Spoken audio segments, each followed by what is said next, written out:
សូមជម្រាបសួរប្រិយមិត្តជាទីរៀបអានខ្ញុំបាទមានព័ត៌មានមួយដែលមានចំណងជើងថាមុនស្កេនមើលផងជិះម៉ូតូដប់អស់តែ10000រៀលតែច្រឡំបាញ់$1000ដឹងខ្លួនបាញ់ខុសទៅទាវិញស្រាប់តែអ្នកទទួលលុយរត់បាត់ហើយយកលុយទៅចាត់ចែងខ្ទេចនៅថ្ងៃទី3ខែមិថុនាឆ្នាំ2025មូលដ្ឋានកងរាជអាវុធហត្ថក្រុងសេរីសោភ័ណ្ឌបានជូនដំណឹងពីករណីឃាត់ខ្លួនជនសង្ស័យមួយរូបឈ្មោះយុនស៊ីវមិញអាមីភេទស្រីអាយុ32ឆ្នាំដោយកម្លាំងការិយាល័យព្រំទុនកងរាជអាវុធហត្ថខេត្តបានបញ្ជូនទៅសាលាដំបងខេត្តនៅថ្ងៃទី03ខែមិថុនាឆ្នាំ2025នេះដើម្បីអនុវត្តតាមនីតិវិធីការបញ្ជូនខ្លួនជនសង្ស័យខាងលើនេះធ្វើឡើងបន្ទាប់ពីនៅថ្ងៃទី29ខែឧសភាឆ្នាំ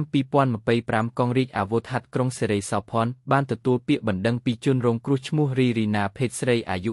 36ឆ្នាំរស់នៅភូមិខ្លាកូនថ្មីសង្កាត់កំពង់ស្វាយក្រុងសេរីសោភ័ណ្ឌខេត្តបន្ទាយមានជ័យបានប្តឹងចោទប្រកាន់ទៅលើឈ្មោះយុនស៊ីវមិញអាមីភេទស្រីអាយុ32ឆ្នាំរស់នៅភូមិដាងបាល់សង្កាត់កំពង់ស្វាយក្រុងសេរីសោភ័ណ្ឌស្ដីពីករណីលួចប្រាក់តាមខកូដធនាគារកាលពីវេលាម៉ោង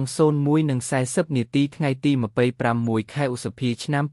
2025ដោយជនរងគ្រោះបានបាញ់ប្រាក់ថ្លៃឈ្នួលមក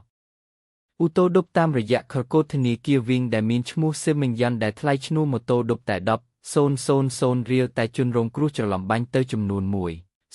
$1,000ខណៈពេលដែលម្ចាស់កានីឈ្មោះសេមិញយ៉ាន់ទទួលបានប្រាក់ហើយមិនព្រមប្រគល់ប្រាក់ឲ្យជនរងគ្រោះវិញហើយបានរត់គេចខ្លួនក្រោយពីទទួលបានពាក្យបណ្ដឹងរួចកម្លាំងមូលដ្ឋានកងរាជអាវុធហត្ថក្រុងសេរីសោភ័ណ្ឌបានឃាត់ខ្លួនជនសង្ស័យឈ្មោះយុនស៊ីវមិញអាមីភេទស្រីអាយុ32ឆ្នាំនៅចំណុចភូមិចកសង្កាត់ព្រះបន្លាក្រុងសេរីសោភ័ណ្ឌហើយនាំមកកាន់មូលដ្ឋានកងរាជអាវុធហត្ថក្រុងសេរីសោភ័ណ្ឌដើម្បីធ្វើការសួរនាំទើបជនសង្ស័យបានឆ្លើយសារភាពថាខ្លួនពិតជាបានទទួលលុយ$1000របស់ជនរងគ្រោះពិតប្រាកដមែនហើយខ្លួនបានគេចខ្លួនយកលុយនោះទៅសងគេនិងលេងល្បែងអស់ដោយផ្អែកលើចម្លើយសារភាពបែបនេះកម្លាំងមូលដ្ឋានកងរាជអាវុធហត្ថក្រុងបានកសាងសំណុំរឿងបញ្ជូនទៅកាន់បញ្ជាការដ្ឋានកងរាជអាវុធហត្ថខេត្តចាត់ការបន្តតាមនីតិវិធីបើស្រឡាញ់ចូលចិត្តកុំភ្លេចជួយចុច Like Share និង Subscribe ដើម្បីបានវីដេអូថ្មីទៀត